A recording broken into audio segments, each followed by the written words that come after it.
وعدے کے مطابق جب میں ملتان پہنچا تو میرا لیٹر آیا ہوا تھا، ہاں جی چنانچہ اسی تاریخ سے مجھے فوراً جوائن کرا دیا گیا۔ جی تو مقصد یہ ہے کہ مجھے اس فیصلے پر ہمیشہ خوشی ہوئی کہ میں نے بہت اچھے وقت میں نوائے وقت سے وابستگی اختیار کی، جی تو اتنا تعاون تھا، مجھے ڈیسک پر بٹھایا گیا اور ترجمے کے لیے مجھے خبر دی گئی جی کہ خبر بناؤں۔ ہاں تو جب میں نے پہلی خبر بنائی تو ہمارے سینئر تھے ایک صفدر صاحب، جی وہ کہنے لگے آپ نے پہلے بھی کہیں کام کیا ہے؟ جی میں نے کہا جی نہیں، میں نے پہلے تو نہیں کام کیا، پہلی دفعہ ہی آیا ہوں۔ ہاں کہنے لگا آپ کا جو خبر بنائی ہے وہ تو ایسا لگتا ہے کہ آپ کافی عرصہ کسی اخبار میں کام کر چکے ہیں۔ جی تو میں نے کہا نہیں، اللہ کا شکر ہے کہ میں کچھ صلاحیت ہے، تھوڑی بہت ترجمے میں کرتا رہا ہوں، ہاں شاید اسی وجہ سے آپ کو محسوس ہوا کہ میں پہلے کام کر چکا ہوں۔ یہ میرا پہلا اتفاق ہے جی کسی اخبار میں کام کرنے کا۔ ہاں اور پھر اس دن کے بعد مجھے کبھی یہ سوچنا نہیں پڑا کہ مجھے کسی دوسرے اخبار میں جانا چاہیے۔ جی ایک دفعہ دوستوں کے اصرار پر میں نے ایک بڑے روزنامے کے لیے بھی انٹرویو دیا، تو لیکن انہوں نے آفر کی مجھے، جو تنخواہ میں اس وقت لے رہا تھا اسے 6,000 روپے زیادہ کی یا 10,000 روپے اضافے کی پیشکش کی، تو میں نہ اپنے آپ کو تیار کر سکا کہ میں 10,000 کی خاطر نوائے وقت کو چھوڑ دوں۔ جی تو اللہ کا شکر ہے کہ نوائے وقت نے بھی مجھے بہت عزت دی، مختلف شعبوں میں مجھے کام کرنے کا موقع ملا، اور اللہ کا شکر ہے کہ ہر جگہ کامیابی نے میرے قدم چومے۔ جی تو اس کا میں بڑی وجہ یہ سمجھتا ہوں کہ میں نے انتہائی محنت اور دیانت کے ساتھ کام کیا۔ جی ایک نوائے وقت کا میگزین ہم نکالتے تھے، روحی رنگ، ہاں جی اس کے ساتھ مجھے بڑی محبت تھی اس صفحے کے ساتھ، کیونکہ میں نے اس میں جنوبی پنجاب کے شاعروں، ادیبوں اور زندگی کے مختلف شعبوں کے لوگوں کو متعارف کروایا جی جن کی کوئی بات کبھی اخباروں میں نہیں چھپتی تھی۔ میں نے ان کے مضامین شائع کیے، جی اور مجھے اس اپنی کاوش پر ہمیشہ خوشی محسوس ہوتی تھی۔ اس کے بعد میں نے ڈسٹرکٹ نیوز ایڈیٹر کی حیثیت سے کام کیا، جی اور پھر اس کے بعد کئی سال ایز نیوز ایڈیٹر اللہ کے فضل سے کام کیا، جی اور کبھی اپنے سے سینئر لوگوں کو شکایت کا موقع نہیں دیا، ہاں اور بہت باعزت طریقے سے ملازمت کی۔ تو وہ اخباری دنیا میں بہرحال اونچ نیچ ہوتی رہتی ہے، ہاں اس سلسلے میں کوئی دلچسپ صورتحال بھی پیدا ہو جاتی ہے۔ ہاں ایک دفعہ جس روز غلام حیدر وانی کو شہید کیا گیا، ہاں وہ خبر، یعنی ان کے جو خبر ہمارے شائع ہوئی وہ ان کے منصب کے یا جو سلوک ہونا چاہیے تھا اس سے ذرا کم تر تھی۔ جی وہ نظامی صاحب نے اس چیز کا سخت نوٹس لیا، اور یہ کہ بھی یہ خبر کیوں ایسے شائع ہوئی ہے۔ ہاں تو اصل بات یہ تھی کہ ہمارا جو نامہ نگار تھا وہ موقع پر پہنچ نہ سکا، ہاں اور خبر ہمیں دوسرے ذرائع سے لینی پڑی، جی لیکن اس نے پیش قدمی کرتے ہوئے جو تھا وہ نظامی صاحب کو یہ رپورٹ کر دی کہ جی ملتان آفس نے تعاون نہیں کیا۔ جی میں نے تو خبر بھیج دی تھی، چنانچہ کچھ لوگوں کو سخت وارننگ ملی جن میں بھی شامل تھا، جی لیکن جب میں نے تحریری طور پر نظامی صاحب کو ساری صورتحال بتائی تو انہوں نے وہ الفاظ واپس لے لیے، اور مجھے ایک ٹوکن جرمانہ بھی تھوڑا سا کیا تھا، جی وہ بھی معاف کر دیا۔ اچھا جی پھر ایک موقع آیا جب مختار مائی والا قصہ ہوا، ہاں تو اس وقت بھی نوائے وقت میں پہلے روز جو خبر آئی وہ نسبتاً کمزور تھی، جی اس پر نوائے وقت کے قارئین نے بڑا احتجاج کیا، تو اس کا بھی نظامی صاحب نے نوٹس لیا۔ نظامی صاحب بڑی یعنی مطلب کہ نظر رکھتے تھے جی معاملات پر. اور دوسری چیز اس میں جس کی وجہ سے مطلب کسی کارکن کو یعنی ضرورت نہیں ہوتی تھی کہ وہ ترخانے والا کام کرے. جی تو ایک ایک دفعہ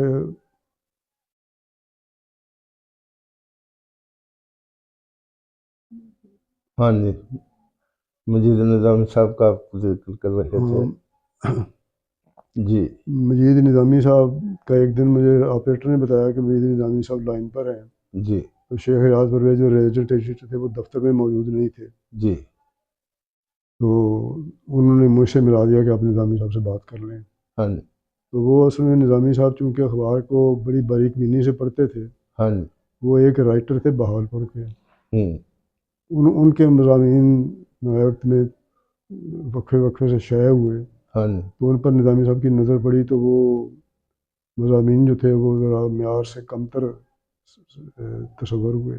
جی تو نظامی صاحب نے اس کا نوٹس دیتے ہوئے کہا کہ مجھے ملو ریاض پرویز صاحب سے. جی ریاض پرویز صاحب موجود نہیں تھے تو آپریٹر نے مجھے ملوا دیا کہ نظامی صاحب لائن پر آپ بات کر لیں. ہاں جی تو میں نے اٹینڈ کیا ان کا فون. تو فرمایا انہوں نے کہ بھی یہ فلاں صاحب جو مضمون لکھتے ہیں جی وہ آپ کے صفحے پر شائع ہو رہا ہے. جی وہ میرے صفحے پر شائع تو نہیں ہوتا تھا لیکن میں نے کہہ دیا کہ جی ہاں میرے صفحے پر شائع ہوتے ہیں. جی کہیں گے یہ کیا رتب و یاب سب چھاپ رہے ہیں. جی میں نے کہا سر وہ آپ کا نام لے کر ہمیں بلیک میل کرتے ہیں کہ نظامی صاحب میرے بڑے مہربان ہیں.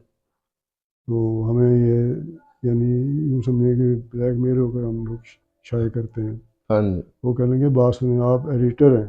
جی آپ ایڈیٹر بن کر فیصلہ کریں کہ یہ چیز مناسب ہے یا چھپنے نہیں. کے لائق ہے یا نہیں ہے. جی اور اگر وہ میرے پاس اب آئیں گے تو میں دیکھ لوں گا انہیں. جی جس کی وجہ سے ہم پہلے ہی ان سے تنگ تھے. جی چنانچہ ان کے مضامین ہم نے بند کر دیے. جی تو چند دن گزرے تو وہ بڑے غصے میں دفتر نائب میں آئے جی اور نیچے بیٹھ کر شیخ ریاض پرویز صاحب کے کمرے میں جی مجھے بلایا گیا کہ جی یہ مضامین ان کے بند کیوں کیے گئے ہیں. ہاں جی اور میں نے ان صاحب کو دیکھا کہ وہ بڑے دھڑلے سے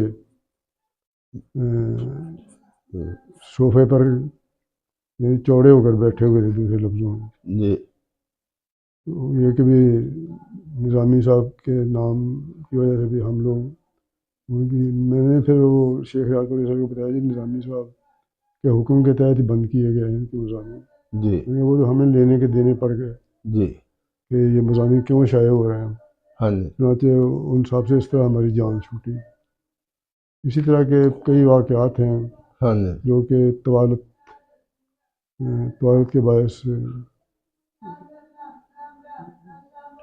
نہیں آپ کھلے دل سے بیان کرتے جائیں. بڑا وقت ہے آپ کے لیے ماشاءاللہ. آپ ناول سے بس میرے آپ خیال میں کافی ہو گیا. اچھا عارف میں بلے صاحب ان دنوں نوئے وقت میں کام کرتے تھے. جی جی تو ان کے ساتھ وہ آپ کے ہمسائے بھی تھے، آپ کے دوست بھی تھے. اور کبھی کبھی میں جاتا تو ان کی وہ بے تکلفی دیکھ کے میں بھی محظوظ ہوا کرتا تھا. مجھے یاد ہے کہ ایک دن وہ آئے اور ان کے ہاتھ میں دوا تھی اور آپ سے کہہ رہے تھے کہ وہ جو آپ کی عطائیت میرے کام آئی تھی وہ میں نسخہ لے کے دیکھیے ذرا وہی ہے کہ اور ہے. تو وہ جب دفتر میں تھے تو وہ بڑی دبنگ طبیعت کے آدمی تھے.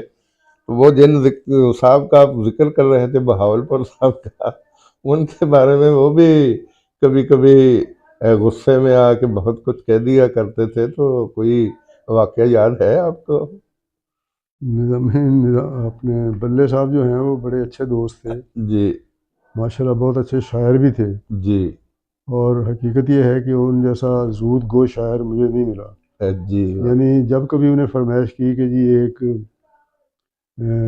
رخصتی بچی کی شادی ہے رخصتی لکھنی ہے جی تو گھنٹے ڈیڑھ میں بہترین رخصتی لکھ کر وہ دیتے. جی اور کبھی حساب نہیں کیا بے شمار نظمیں لوگوں کو لے کر دیتے تھے.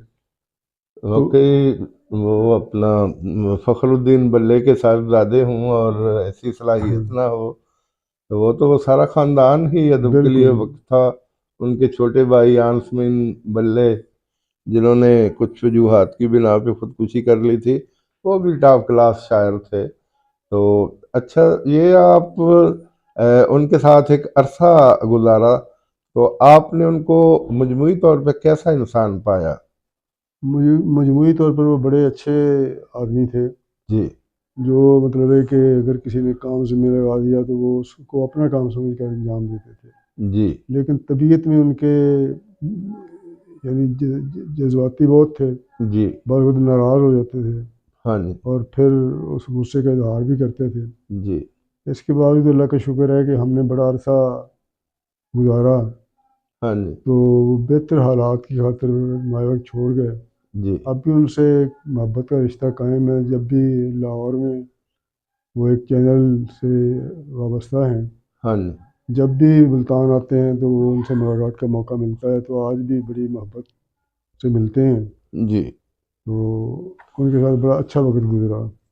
ٹھیک ہے. اچھا شاہ صاحب، آپ تخلیقات کے باب میں ماشاءاللہ آپ نے بہت سا کام کیا. میری تو نظروں کے سامنے یہ کام ہوتے رہے، اور یقین کریں کہ میں کچھ دن پہلے ایک ولاگ سن رہا تھا کہ رات کے ابتدائی حصہ میں جو نہیں سوتے ان کی صحت جلد خراب ہوتی ہے. رات کے ابتدائی حصہ میں کام چھوڑ کے سو جایا کرو. لیکن آپ کا تو کام ہی سر شام شروع ہوتا تھا. آپ نوائے وقت کی ڈیوٹی رات 2 بجے دے کے آتے. بعض دفعہ میں بھی وہیں ہوتا. آپ چائے کا کپ اور ساتھ کوئی چیز لے کے پھر اپنے اسٹڈی روم میں جا کے آپ ترجمہ کرنا شروع کر دیتے. یہ بڑا مشکل ترین کام تھا، اور آپ نے اتنی ساری کتابوں کا ترجمہ کیسے کر لیا؟ وہ کون سا اپنا جذبہ تھا، وہ کون سا جنون تھا، اور وہ کون سی لگن تھی جس نے آپ کو اتنے تخلیقی کام پہ مجبور کیا؟ بس وہ کہتے ہیں کہ ضرورت ایجاد کی ماں ہے. جی وہ مطلب ہے کہ شوق، پیشن بھی تھا، شوق بھی تھا میرا جی. مضامین لکھنے. ہاں جی. نوائے وقت میں نوائے وقت کا ادارتی صفحے کا ایک معیار ہوتا تھا، ہاں جی. اور مجھے یاد ہے کہ جیسے میرا پہلا مضمون نوائے وقت کے ایڈیٹوریل پیج پر شائع ہوا، ہوں. تو اس وقت بقول شخص ہے کہ ہمارے پاؤں زمین پر نہیں لگ رہے تھے. جی میں بہت خوش تھا جی. کہ یوں سمجھیں کہ آج نوائے وقت میں شامل ہوا ہوں. جی. تو مضامین چھپتے رہے اور ہوں. ہم لکھتے رہے. جی. اس کے بعد کتابوں کا سلسلہ شروع ہوا، تو مجھے ایک دوست تھے ہمارے، فوت ہو گئے، اللہ تعالیٰ مغفرت فرمائے. جی. انہوں نے مجھے کہا کہ کچھ ترجمے کا کام ہے تم مجھے کر دیں. ہوں. مجھے ان دنوں یعنی مکان کا بنانے میں مصروف تھا، پیسوں کی بڑی سخت ضرورت تھی. جی. میں نے اس موقع کو غنیمت سمجھا اور ان کے لیے کچھ کتابیں میں نے ترجمہ کی، جی. جو ان کے نام سے ہی شائع ہوئی. جی. لیکن مجھے چونکہ پیسے مل رہے تھے، مجھے یہ سودا قبول تھا. ہاں جی. تو وہ ناشر جو تھے ان کے، ان دوست کے، ہاں جی. انہیں جب پتہ چلا کہ یہ کون کر رہا ہے ترجمہ، تو انہوں نے براہ راست مجھ سے رابطہ قائم کر لیا جی. کہ یہ آپ ہمارے لیے تراجم کریں، ہاں جی. ویسے ہم آپ کو دے دیا کریں گے. ہاں جی. چنانچہ بیکن بکس ملتان سے میرا رابطہ قائم ہو گیا، جی. اور میں نے ان کے لیے کوئی 8-10 کتابیں ترجمہ کی، جی. جن میں سے جیسے کہ میں پہلے عرض کر چکا ہوں، ہاں جی. ڈاکٹر ذاکر نائک کی کتابیں خاص طور پر قابل ذکر ہیں. جی. اور انہی دنوں میں کتابوں کی نمائش لاہور میں ہوئی، ہاں جی. جہاں کچھ اور لوگوں نے بھی ذاکر نائک کے تراجم کیے تھے. جی. تو مجھے ناشر صاحب محترم فیض قریشی صاحب نے بتایا جی. کہ وہاں ہماری کتاب جو ہے وہ زیادہ پسند کی گئی، جی. اور وہ دوسرے ناشروں سے زیادہ سیل ہوئی اس کی. ٹھیک. تو اس بات سے بھی مجھے بڑا حوصلہ ملا. جی. پھر انہیں کی فرمائش پر میں نے انٹروڈکشن ٹو اسلام ڈاکٹر حمید اللہ صاحب، جنہیں پیرس والا کہتے ہیں، ڈاکٹر حمید اللہ پیرس والے، جی. کہ انہوں نے عملی زندگی کا بڑا حصہ ہاں جی. پیرس میں بسر کیا. جی. ان کی کتاب شعراء آفاق انٹروڈکشن ٹو اسلام بڑی جامع کتاب ہے. جی. اور آپ کو یہ سن کر حیرت ہوگی کہ وہ اس کے جعلی ایڈیشن، اور لوگوں نے بغیر کسی اجازت کے ناشر کے اور ناشروں نے اسے چھاپا ہے۔ جی میں نے اس بارے میں فیض قریشی صاحب کو بھی آگاہ کیا کہ کافی ناشروں نے اسے اپنے نام، یعنی کئی لوگوں نے تو جعلی ایڈیشن اس طرح چھاپے کہ نام بھی میرا تھا، جی لیکن وہ مطلب ہماری اجازت کے بغیر ہی شائع کی، جی تو لوگوں میں بڑی مقبول ہوئی وہ کتاب۔ جی تو یہ مطلب یہ کام کرنے کا جنون تھا۔ ہاں جی میں رات کی ڈیوٹی کر کے دفتر میں آتا اور آ کر